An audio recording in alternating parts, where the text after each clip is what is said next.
அவங்க தேர்தலை சந்திச்சு அந்த எண்ணிக்கையை சொல்றாங்க.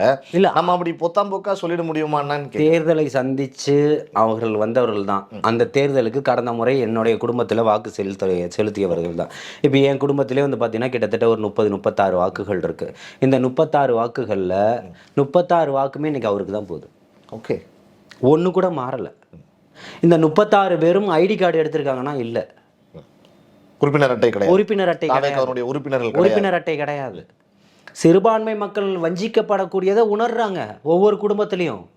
அப்போ இன்னைக்கு நாட்டு நலனையும் பார்க்குறாங்க, சிறுபான்மை மக்கள் நாட்டில் இருக்கக்கூடிய அத்தனை அநியாயங்களையும் பார்க்குறாங்க. ஒவ்வொரு நாளும் உங்களை போன்ற ஊடகங்கள் அத்தனையுமே காட்சிப்படுத்திக்கிட்டு இருக்கு. அப்படி என்னுடைய குடும்பம் ஒரு தெருவில் இருக்கக்கூடிய 30 வீட்டில் என்னுடைய குடும்பத்தில் இத்தனை வாக்குகள்னால் ஒவ்வொரு குடும்பத்திலும் இன்னைக்கு ஜென்சி கிட்ஸ்ன்னு சொல்லக்கூடிய அத்தனை வாக்குகளும் இன்னைக்கு யாரை நோக்கி இருக்குன்னு நீங்கள் ஒட்டுமொத்த அரசியல் விமர்சகர்களுடைய விமர்சனங்களையுமே எடுத்து பாருங்கள். எல்லா தொலைக்காட்சி உங்களை போன்று யூடியூப் வலைதளங்கள் அத்தனையுமே இன்னைக்கு பேட்டி எடுத்துக்கிட்டு இருக்கிறாங்க. ஒவ்வொரு தொகுதி வாரியாக எடுத்துக்கிட்டு இருக்கிறாங்க.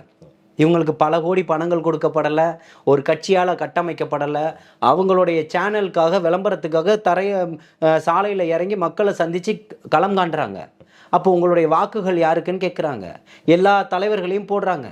திமுக, அண்ணா திமுக, தமிழக வெற்றி கழகம், நாம் தமிழர்னு போடுறாங்க. அதில் பார்க்கக்கூடிய இடத்துல இவங்களுக்கெல்லாம் பணம் கொடுத்து தாவேக்கா வேலை செய்ய சொல்லிச்சுன்னு ஒரே ஒரு நிறுவனம் நிரூபிக்க முடியுமா? ஆனால் திமுக என்னென்ன வேலைகள் பார்த்துச்சு, கரூர் பிரச்சனையில் யாருக்கெல்லாம் பணம் கொடுத்து பேச வச்சுச்சு, அதுக்கப்புறம் ஒரு மிகப்பெரிய கூட்டத்தை நடத்தி அதை பற்றி பிரம்மாண்டமாக பேசுங்கன்னு சொல்லிச்சு. இதுக்கெல்லாம் எப்படி பணம் கைமாறப்பட்டது, பணம் எப்படி அட்வான்ஸ் கொடுக்கப்பட்டது, அதையும் நிறைய தம்பிகள் யூடியூப் சேனல் நடத்தக்கூடியவர்கள் நாங்கள் வந்து இப்போ சேனலுக்கு தான் உண்மையாக இருப்போம்னு சொல்லி அதையெல்லாம் கடந்து வந்தது எல்லாமே நம்மளால பார்க்க முடிஞ்சிச்சு. அப்போ காசு இருந்தால் நீங்கள் ஒரு விஷயத்தை நெரட்டிவை செட் பண்ணி அது உண்மை போன்ற ஒரு தோற்றத்தை உங்களால் கொண்டு வந்துட முடியும்னு நீங்கள் நினைக்கிறீங்க. அதையெல்லாம் மடைமாற்றம் பண்ணக்கூடிய வேலையில் தான் திமுக இருக்குது. அதை போன்றதுக்கெல்லாம் மிகப்பெரிய மாற்றாகவும் மிகப்பெரிய மக்கள் எழுச்சியாகவும் புரட்சியாகவும் வந்து நிற்கிறாங்க. அது தலைவர் தளபதிக்காக மட்டும்தான் அது சாத்தியமாக இருக்குது.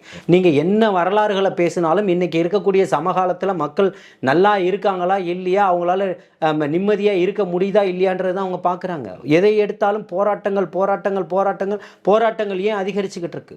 ஜிடிபி லெவல் ஒரு பக்கம் உயர்ந்துடுச்சுன்னு சொல்கிறீங்க. அப்போ மக்களுடைய வாழ்வாதாரம், அரசு ஊழியர்களுடைய வாழ்வாதாரம், சாலை பணியாளர்கள் யாராக இருந்தாலுமே அவருடைய வாழ்க்கையில் முன்னேற்றம்ன்றது ஒன்று இல்லைன்னாலும் அவர்களுக்கு கரெக்டான ஊதியம் ஒன்று கொடுக்கப்படணும், பணிகள் கொடுக்கப்படணும். இல்லை, ஏன் கொடுக்கப்படலை?